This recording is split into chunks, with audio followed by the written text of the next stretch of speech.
মালদ্বীপের সাথে আমরা হারবো কেন? সেই সুযোগটা পাই না যে জায়গা থেকে আমরা গোল করতে পারি। ক্লাব ফুটবলে বাংলাদেশি প্লেয়ার কখনো ফ্রি কিক টেক করে না। ফুল ইয়ারে 8 ম্যাচ খেলে we score only 3 goals. So এক বছর শেষ, ইয়েস 1 ইয়ার শেষ হয়ে গেল। কিসের? ফুটবলের, বাংলাদেশের ফুটবলে।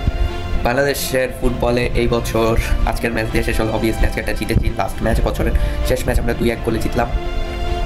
আপনার সিংয়ের গোলে আমরা লাস্টে 2-1 গোলে ম্যাচটি জিতেছি, প্রায় 90 মিনিটে গিয়ে ম্যাচটি আমরা জিতেছি। সো ম্যাচের জিতার মধ্যে আমাদের বাংলাদেশ ফুটবলটা যে কতটা পেছানো সেটা আজকের ম্যাচের জিতে যতটা আমরা খুশি হচ্ছি সেটা দেখলেই বোঝা যায়। কারণ এই পুরো ইয়ারে আমরা 8টা ম্যাচ খেলেছি, যার মধ্যে একটা অস্ট্রেলিয়ার সাথে একটা লেবাননের সাথে এবং 2টো খেলেছি প্যালেস্টাইনের সাথে।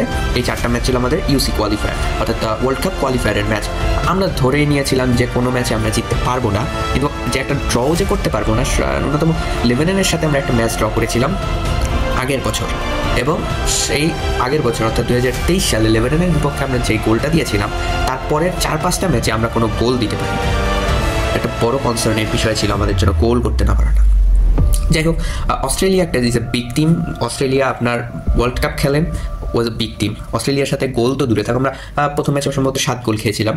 তো সেকেন্ড ম্যাচে আমরা ব্যাকফুটেড খেলবো এটাই আশা করা ছিল। আমরা 2 গোল খেয়েছিলাম, ইয়েস আমরা 2-0 গোলে হেরেছিলাম, সেটা আমার কোনো আপত্তি নেই। লেবানন, প্যালেস্টাইন তারাও খুব ভালো খেলে, তারাও এশিয়া কাপে অহরহ তারা ম্যাচ খেলে এবং Asia cup, FC Asia cup ফুটবলের যেটা থাকে সেখানেও তারা কোয়ালিফাই করে যায়। এইবারও প্যালেস্টাইন কোয়ালিফাই করে গিয়েছে এবং লেবাননের প্লে অফস খেলতে হবে। প্লে অফসে বাংলাদেশও আছে।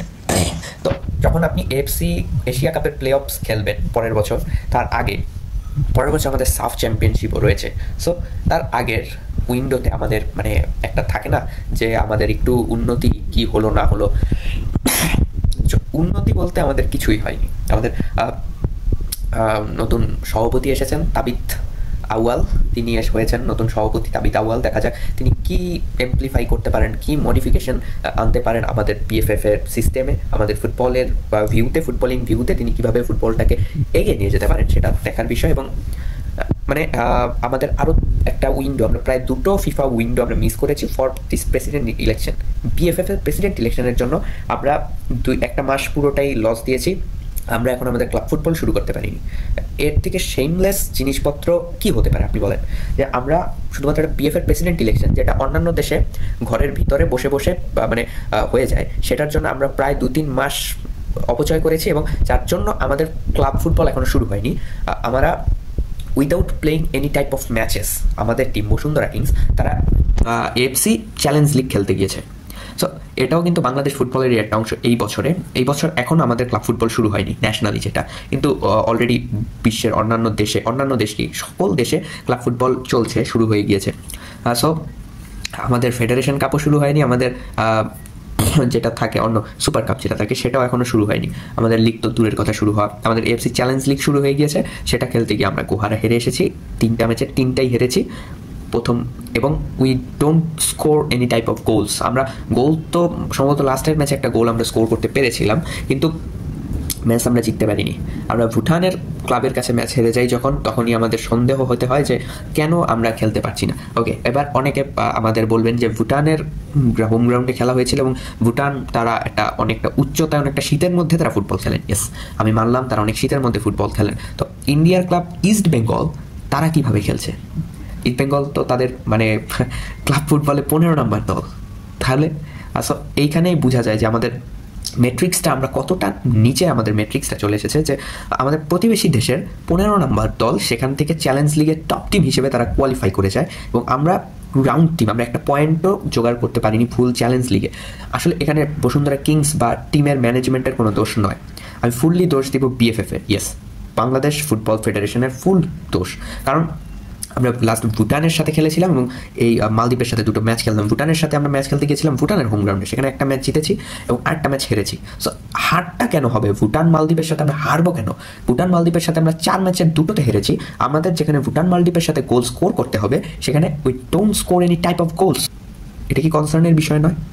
ইয়েস, আমরা সেখানে ভুটানের সাথে সেকেন্ড ম্যাচ 1-0 গোলে হেরেছি, মালদ্বীপের সাথে আমরা ফার্স্ট ম্যাচ 1-0 গোলে হেরেছি এবং মালদ্বীপের সাথে আমরা স্কোর করেছি 2টো গোল, আমরা খেয়েছিও 2টো গোল 2 ম্যাচে। ভুটানের সাথে 1 গোল স্কোর করেছি, 1 গোল খেয়েছি। সো আমাদের যদি স্কোরিং রেশিওটা দেখেন তাহলে আমাদের কিন্তু 0, এবং ফুল ইয়ারে 8 ম্যাচ খেলে উই স্কোর অনলি 3 গোলস। এটা কি কনসার্নের জায়গা নয় যে আমরা গোল করতে পারছি না? আমাদের লিগেও অনেক সমস্যা রয়েছে।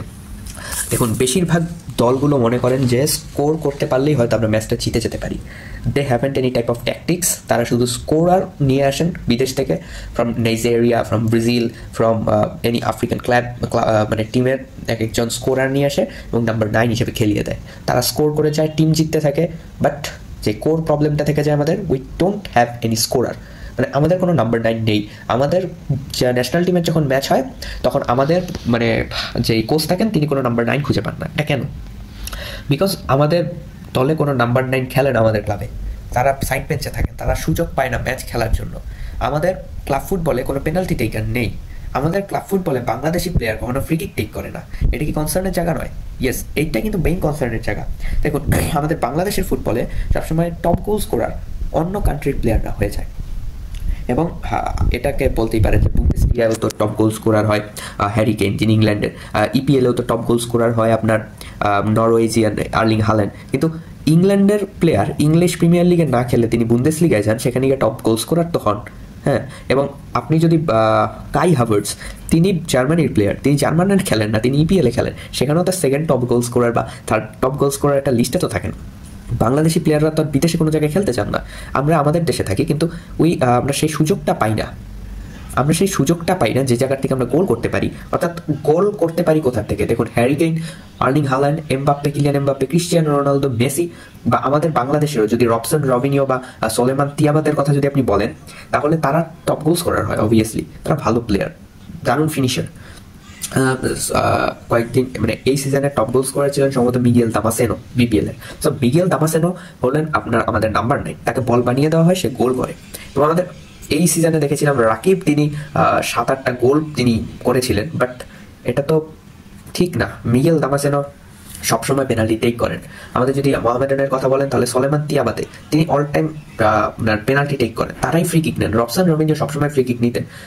এই সিজনে রবসন হয়তো চলে যাচ্ছেন অন্য ক্লাবে, আমাদের ক্লাবে নেই। কিন্তু যেই ব্রাজিলিয়ান বা মানে যেই বিদেশি প্লেয়ার আসবে সেই আমাদের ফ্রি কিক টেক করবে। এটা কনসার্নের জায়গা। We don't have any number 9। আমাদের নাম্বার 9 একটা লাগবে।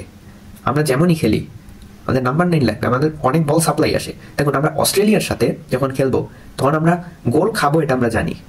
এটা থ্রেড তো জানানো দরকার। আমরা অস্ট্রেলিয়ার সাথে পর্যন্ত সুযোগ ক্রিয়েট করে আমরা সেটা মিস করেছি উইদাউট, মানে এটার কারণ একমাত্র আমাদের নাম্বার 9 নেই। যদি আমার একটা নাম্বার 9 থাকতো তাহলে সেই চান্সগুলো আমরা মিস করতাম না। So it was the place of concern. আমাদের কনসার্নের জায়গাটাই এটা যে আমাদের নাম্বার 9 তৈরি করতে হবে। আমাদের ক্লাব ফুটবলগুলোতে এমপ্লিফাই করতে হবে যে বাংলাদেশি ফুটবলাররাও পেনাল্টি টেক করতে পারেন, বাংলাদেশি ফুটবলাররাও আপনার ফ্রি কিক টেক করতে পারেন। আমাদের প্রেসিডেন্ট নির্বাচন হলে হোক, না হলে না হোক, আমাদের ফুটবলের যেই টাইমিং, সেই টাইমিংয়ে আমাদের লিগ শুরু করতে হবে। আমাদের প্রেসিডেন্ট নির্বাচন যে মলে যে জায়গা দিয়ে হোক, আমাদের ফিফা উইন্ডোতে আমাদের ম্যাচ রাখতে হবে। আমাদের গোল স্কোর করতে হবে, সেটার জন্য ক্লিনিক্যাল নাম্বার 9 আমাদের লাগবে। এখানে কোচের দোষ দিয়ে কোনো লাভ নেই, কারণ লেফট উইঙ্গার, রাইট উইঙ্গার তারা উইং ধরে টেনে যান। একটা নাম্বার 9-এর কারণে রিয়াল মাদ্রিদ কি পরিমাণ ভুগছে। রিয়াল মাদ্রিদের লেফট উইঙ্গার, রাইট উইঙ্গার রয়েছে, but they haven't the number 9। সে কারণে তারা গোল পাচ্ছেন না। So it was the place of concern. Brazil এত খারাপ খেলছে কারণ তার নাম্বার 9 নেই। ইগোর জেসুস এসেছেন, ইগো মানে নাম্বার 9 না থাকলেও যদি নাম্বার 9 গোল নাও করেন, যদি অন্য প্লেয়াররাও গোল করেন, তাহলেও কিন্তু সেখানে একটা নাম্বার 9-এরই থাকে। কারণ নাম্বার 9 অল টাইম বক্সের আশপাশ দিয়ে থাকেন এবং তাকে মার্ক করার জন্য 1 থেকে 2টো ডিফেন্ডারকে সেখানে কাজ করতে হয়, এবং সেই জায়গার থেকে উইঙ্গাররা বল পেয়ে গোল দেন। সো এই মেন্টালিটির থেকে আমাদের সরে আসতে হবে যে বাংলাদেশি প্লেয়াররা গোল দিতে পারেন না, কারণ আমরা তাদের সুযোগ দিই না। সারা বছর যখন ক্লাব ফুটবলে তারা গাধার মতো দৌড়ে যায়, তারা ঘোড়ার মতো দৌড়াতে থাকে এক এক সাইড দিয়ে, কিন্তু তাদের পায়ে বল আসে না যে তারা গোল দিবেন। গোল দিতে হয় বিদেশি প্লেয়ারদের। সোলেমান তিয়াবাতে, আপনি মোহামেডানের খেলা দেখবেন, আপনি বসুন্ধরার খেলা দেখবেন, মিগেল দামাসেনো কতক্ষণ মাঝমাঠে এসে দৌড়ায়, আপনি বলবেন সোলেমান তিয়াবাতে কতক্ষণ মাঝমাঠে এসে দৌড়ায়? নো, তারা বক্সের সামনে থাকে, বল আসে, গোল দেন। এরকম একটা প্লেয়ার আমাদের বাংলাদেশি টিমে লাগবে, তখন আমাদের উন্নতি হবে। তো আগের সিজনটায় আমরা খুব ভালো ফুটবল খেলেছি। আগের ইয়ারে আমরা ফার্স্ট রাউন্ড থেকে সেকেন্ড রাউন্ডে উঠেছিলাম। এবার একটা হোপ ছিল যে সম্ভবত সেকেন্ড রাউন্ডে আমরা ভালো কিছু একটা করতে পারবো, বাট আমরা কিছুই করতে পারিনি। কোনো ম্যাচ আমরা জিততে পারিনি, একটা পয়েন্ট পেয়েছিলাম শুধু লেবাননের কাছে, একটা ড্রপ। এএফসির একটা চ্যালেঞ্জ লিগে আসলাম, ভেবেছিলাম হয়তো এই জায়গায় আমরা কোয়ালিফাই করতে পারবো, হয়তো খুব ভালোভাবেই, বাট ফুললি ডিসঅ্যাপয়েন্টমেন্ট, কিচ্ছু করতে পারিনি। একদম তলানির দল হয়ে আমাদের ফিরতে এসেছে। একটা ম্যাচ আমরা ড্র করতে পারিনি। পুরো ইয়ারে আমরা 8টা ম্যাচ খেলেছি, 2টো ম্যাচ মাত্র জিতেছি, 3টা গোল মাত্র আমরা স্কোর করেছি এবং খেয়েছি তো অহরহ গোল। কত গোল যে আমরা খেয়েছি! আমরা আমাদের ইয়ারের ফার্স্ট ম্যাচে প্যালেস্টাইনের সাথে 4 গোল, সেকেন্ড ম্যাচে 2 গোল, থার্ড ম্যাচে লেবাননের সাথে সম্ভবত আবারও 1 গোল বা 2 গোল, প্যালেস্টাইনের সাথে হোমে লাস্ট মিনিটে গোল খেয়েছি আমরা। Ridiculous match they played. So পরের বছরে সাপ আছেন এবং এএফসি এশিয়ান গেমসের কোয়ালিফায়ার ম্যাচেস আছে আমাদের বাংলাদেশের। কি করবেন তারাই জানে। আমাদের এখনো ক্লাব ফুটবল শুরু হয়নি। বসুন্ধরার দোষ দিয়ে কোনো লাভ নেই। যখন আপনার ক্লাব ফুটবলে নতুন আপনার কোচ এসেছে, কোচ যখন ম্যাচ খেলাতে না পারবেন কোনো একটা প্লেয়ারকে দিয়ে, আপনি ধরেন অনেক চেঞ্জেস করলেন কিন্তু আপনি কোনো ম্যাচ খেলাতে পারছেন না, তখন তো সমস্যা হয়। আপনি ম্যাচ খেলাবেন বাংলাদেশের দেন ফোর্টিস বা পুলিশ বা আপনি রহমতগঞ্জ আবাহনী মোহামেডানের সাথে যখন আপনি ম্যাচ খেলবেন, তখন আপনি বুঝবেন যে কোন প্লেয়ারের কী অবস্থা, কাকে কীভাবে খেলানো যাবে। তখন আপনি গিয়ে এএফসি টুর্নামেন্টে সেই ভুলগুলোর থেকে শিখে আপনি খেলতে পারবেন। বাট আপনি যদি ডিরেক্ট এএফসি টুর্নামেন্টে খেলতে চান, তখন আপনি কিছুই পারবেন না। যে it was the place of concern, এই জায়গাগুলিতে আমাদের কনসার্ন হতে হবে এবং আমাদের ওই প্রেসিডেন্ট বিএফএফ নিয়ে বেশি নড়াচড়া মানে লাফালাফি না করে আমাদের মেইন কাজ যেটা ফুটবল খেলা, সেই জিনিসটাকে খেলতে হবে। তাহলেই হয়তো উন্নতি হতে পারে, না হলে আমি জানি না কি হবে। সো ভিডিওটা একটু লম্বা হলো, প্লিজ ভালো থাকবেন, সুস্থ থাকবেন, সাবস্ক্রাইব করে দেবেন ইউটিউব থেকে দেখলেন, টিকটক থেকে দেখলেন, please follow my TikTok account. By.